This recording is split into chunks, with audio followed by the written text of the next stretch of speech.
Baik, Assalamualaikum warahmatullahi wabarakatuh. Kami dari kelompok 8 akan mempresentasikan hasil kerja kami dalam mata kuliah Pemikir-Pemikir Politik Islam atas nama Abdul Ala Al-Maududi. Baik, slide selanjutnya. Berikut adalah anggota-anggota dari kelompok 8. Pertama ada Tuti Septihana, kedua ada Siti Aisyah Humairah, ketiga ada Juliandi Setiawan, keempat ada Paksi Jalawira, kelima ada Difta Anggriani, dan keenam ada saya sendiri, Noriskia. Slide selanjutnya. Untuk slide pertama biografi dari Abdul Ala Al-Maududi akan disampaikan oleh teman kami, Juliandi. Untuk Juliandi dipersilahkan. Baik, biografi Said Abdul Ala Al-Maududi. Said Abdul Ala Al-Maududi lahir pada tanggal 3 Rajab 1321 Hijriah atau bertepatan dengan 25 September 1903 Masehi di Aurangabad, sekarang dikenal dengan Andhra Pradesh, India. Pendidikan awal Al-Maududi ditangani oleh orang tuanya sendiri, diteruskan di Madrasah Fokonia, sekolah yang kurikulumnya memadukan antara pendidikan modern barat dan pendidikan tradisional. Karir pendidikan selanjutnya harus ia tempuh secara otodidak. Pada usia 17 tahun, ia telah menguasai bahasa Arab, Persia, Inggris, dan Urdu. Pada tahun 1953, Al-Maududi dijatuhi hukuman mati karena tuduhan subversif yang berkaitan dengan masalah sekte Ahmadiyah Qadiani. Namun akhirnya, pemerintah Pakistan mengubah hukuman mati itu menjadi hukuman seumur hidup. Nah, teman-teman, itu tadi adalah biografi dari Al-Maududi. Berikutnya ada pandangan politik dari Al-Maududi yang akan disampaikan oleh Tuti Septihana. Tuti Septihana dipersilahkan. Pandangan politik Al-Maududi. 1. Konsep kedaulatan atau teodemokrasi. A. Kedaulatan tertinggi negara berada di tangan Allah semata dan bahwa pemerintahan harus mengatur negara ini hanya sebagai agennya.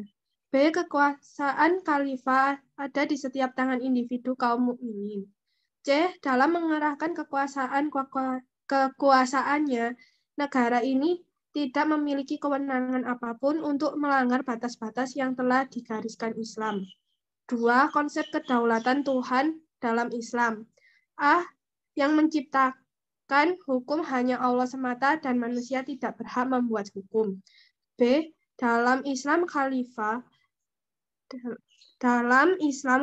dalam negara khilafah merupakan wakil umat, bukan wakil Tuhan dalam urusan menerapkan hukum-hukum syariat Islam. Nah, teman-teman, itu tadi adalah pandangan dari Al-Maududi. Berikutnya ada tabel pemahaman sederhana dari pemikiran Al-Maududi yang akan disampaikan oleh Difta dan Ais. Untuk Difta dan Ais dipersilahkan. Oke, berikut merupakan tabel pemahaman sederhana dari pemikiran Al-Maududi. Konsep yang pertama yaitu khilafah merupakan wakil atau delegasi Allah. Khalifah adalah manusia muslim yang bersifat kehalifahan umum. Yang kedua yaitu kedaulatan. Kedaulatan itu mutlak milik Allah, sedangkan kedaulatan rakyat itu terbatas. Dan yang ketiga untuk negara yaitu kingdom of God atau teokrasi, bukan teokrasi Eropa atau teodemokrasi. 4. Proses konstitusi dengan ahli wal aqdi, majelis syura sejalan dengan pendapat rakyat. 5. Asas negara berlandaskan ideologi agama, tidak dilandaskan pada ras, suku, bahasa, atau batas geografis.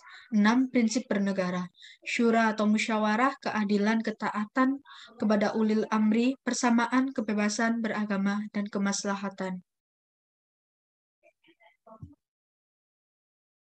Nah, teman-teman, untuk lebih memahami bagaimana pemikiran dari Al-Maududi, kita masuk pada studi kasus. Studi kasus ini akan disampaikan oleh teman kita Paksi. Untuk Paksi, dipersilahkan.